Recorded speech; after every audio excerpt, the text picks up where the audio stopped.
Welcome to CISSP training.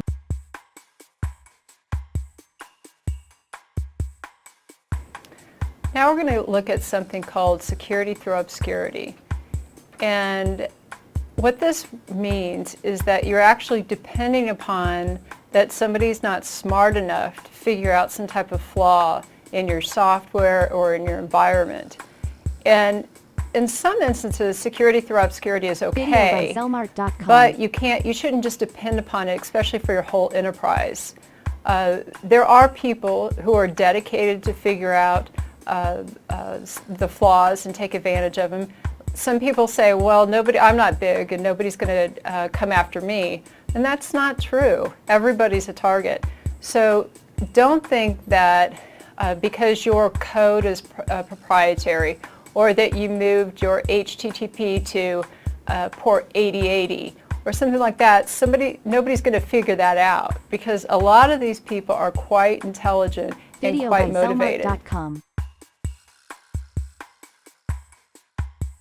Now, security, there's an interesting thing that's been going on for years. It's called disclosure of flaws within our software.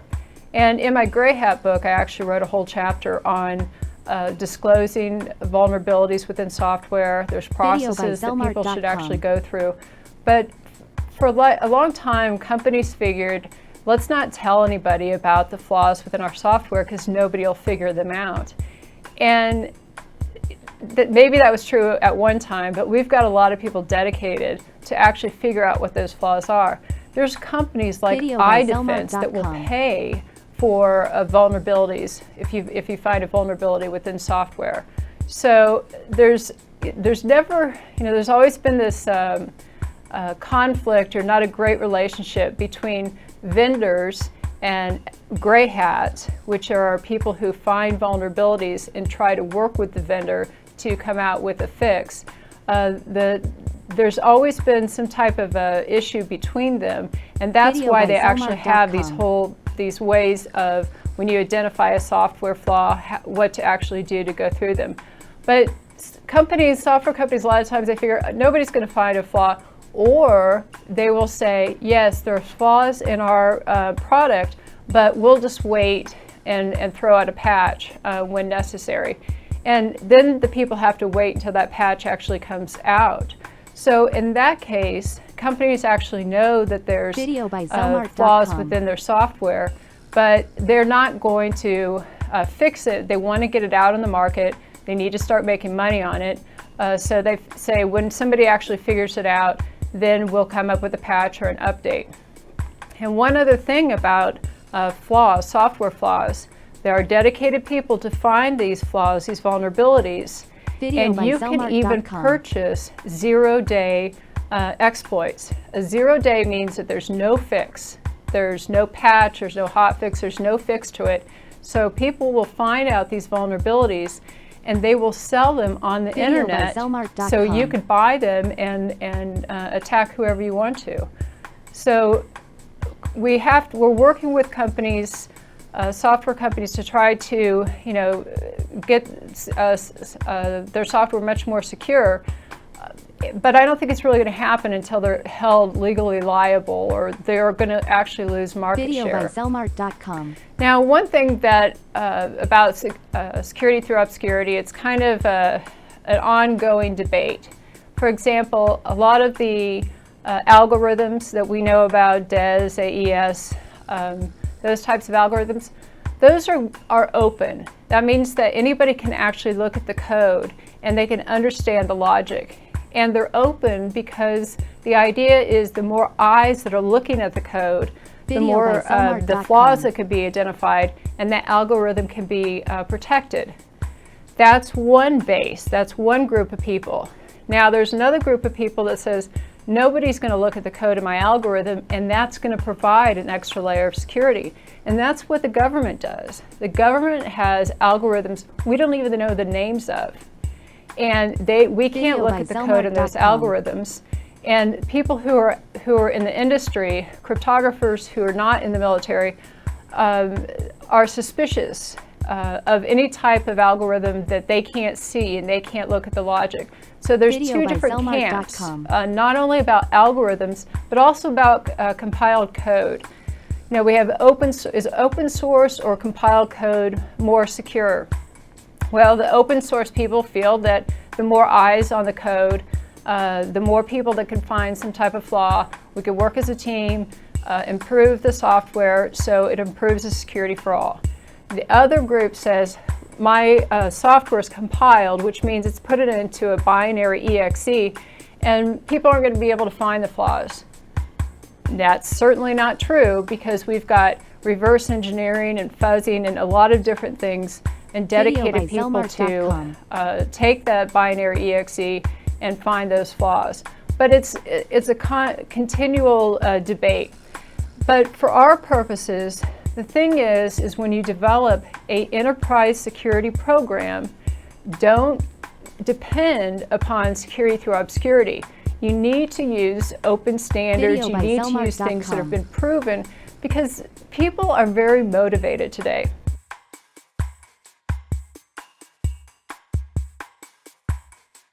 And I mentioned before that at one time hackers were just some young people. They brought down some websites so they could brag to each other.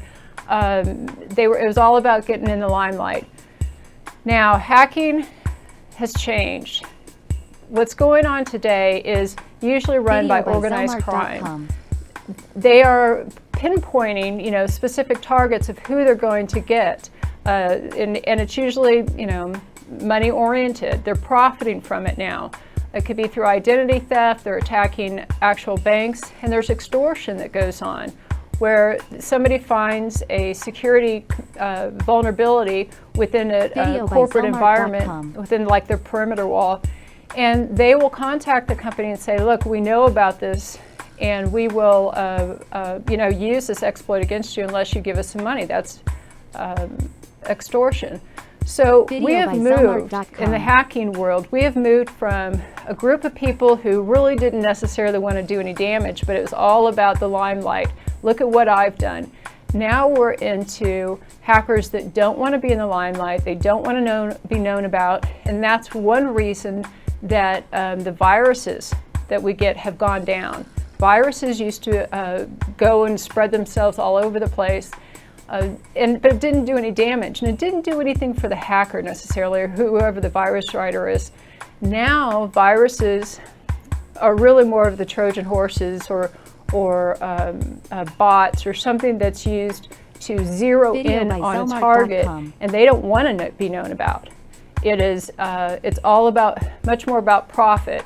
So we have an interesting history where we had kids who were kind of playing around, to now we have very organized groups of people, all in different countries.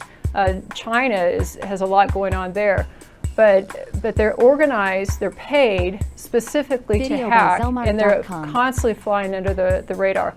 So don't think that you're small and nobody knows about you, or you're using something proprietary and nobody's going to be able to get through it.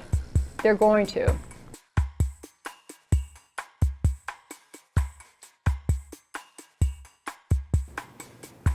So if we're not going to use security through obscurity, what are we going to do?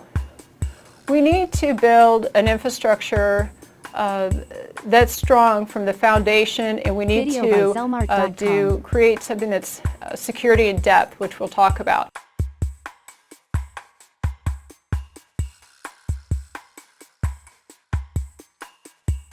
But what do we mean when we say open standards? Well, open standards means that it's been developed by a standards body, or maybe it's been developed by a corporation and then accepted by a standards body.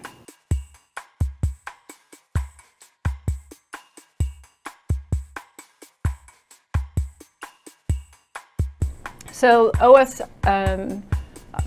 is an open standards body. A lot of us are used to TCP/IP, HTML, XML, the IEEE standards, as in 802.11a. These are all open standards, which means that they're actually documented, they're available for everybody to view, to follow, so we can have intercommunication. But within security, we also have open standards that should be followed when we're building maybe an application, we're building a perimeter, we're building an enterprise security architecture overall. And some of those standards are the 7799, which we're going to talk a little bit more about. There's a lot of NIST standards that talk about how to do things correctly. We'll go into risk management, but there's specific standards and ways to do that. And the reason that they're out there is, how do you know how to build a security enterprise? How do you know how to develop an application securely?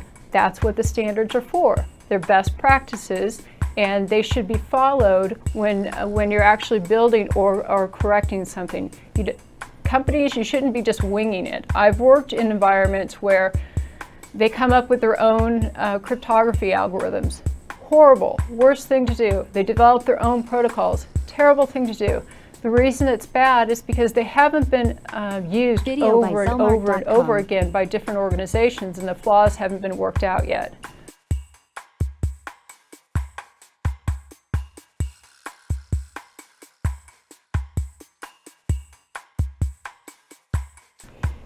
Now, so if we don't follow these if we don't follow standards, we don't have we can't talk to each other, because protocols are really how we communicate.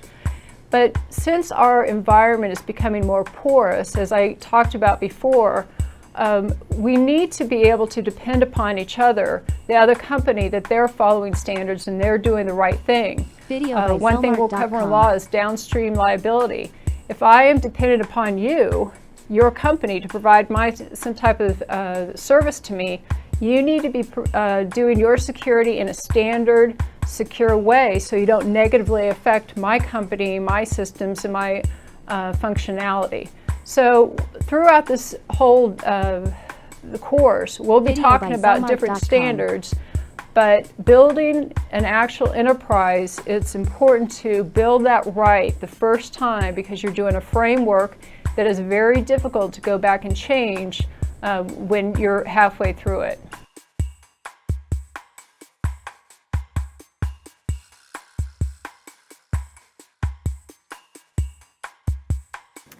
Now, there's 3 different types of control categories. That would be administrative, technical, and physical. Video by Xelmart.com. And administrative controls is basically everything that we're covering in this domain.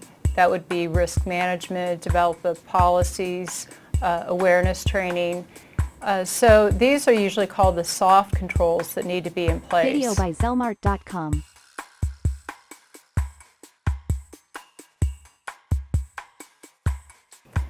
The other one is technical controls. It would be exactly what you would think. Routers, intrusion detection, encryption. Now, one control that kind of messes people up is that auditing. Video by Xelmart.com. Auditing is considered a technical control. And on the exam, when they say auditing, they're not talking about auditors that come around and check to make sure everything's okay. Auditing means that there's actually logs being created. So auditing is a technical control, and I bring that up specifically because a lot of people usually forget that or have a hard time putting that in the category.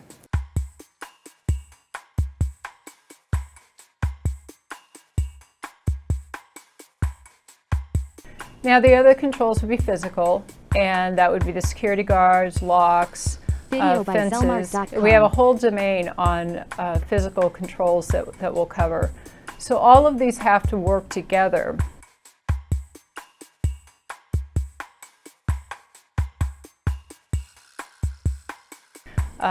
We talk about utopia. It's not the real world. Let's say in your environment where you work, do the people who do the policies communicate and know exactly what the people who are working with the technical controls versus the people who are working with the physical controls? They all get together, they have a meeting, they know what's going on? Usually not at all. Usually they're very separated, and whoever's doing the administrative type of controls, risk management, policy development, security awareness training, are usually not connected with whoever is doing the firewalls and the setting up the accounts, and then physical security is usually never involved with these two groups. And the problem is that without these groups actually communicating and working together, that creates gaps. And I've seen it many times where one group has their thing, another group has their thing, another group has their thing, Xelmart.com. but there's gaps that people can get around. So one interesting thing about the CISSP exam, I think, is that when you're studying for it, there's different levels of people that actually get a CISSP. Video by that would be Xelmart.com. management people who would be more used to the development of policies and such. And then there's the techies who would be more the network and developer people. Now, how well do these two types of people communicate? You've got management talking to a techie. How well do they talk and communicate? They don't. They haven't over the past. Usually when somebody technical is talking to somebody who Video is by Xelmart.com. management, all they hear is blah, blah, blah, I need money, blah, blah, blah, I need money. And when the techies talk to the management, they don't know what they're talking about, packets and ports and firewalls. So one thing about the CISSP exam is that everybody's learning about different parts of security, and it enables Video by them to Xelmart.com. talk. They have to talk to actually be able to provide the necessary security at the operational, tactical, and strategic level. So I think that's really a benefit. And one of the skills that technical people Video really by need to learn is Xelmart.com. how to make a business case. Because I've heard over years technical people complain that management's not going to do this and they don't understand about that. Well, they don't understand it in technical terms. So you're not going to move forward with developing or getting any funds or anything until you can develop a business case. And it's not only the language. You need to understand Video the by business. Xelmart.com. Security, a company isn't in business just to stay secure. They're in business to make money. So it's important that technical people learn more about the business and the business people learn more about the technical so that they can work together to secure the corporation or the organization and help protect the company overall.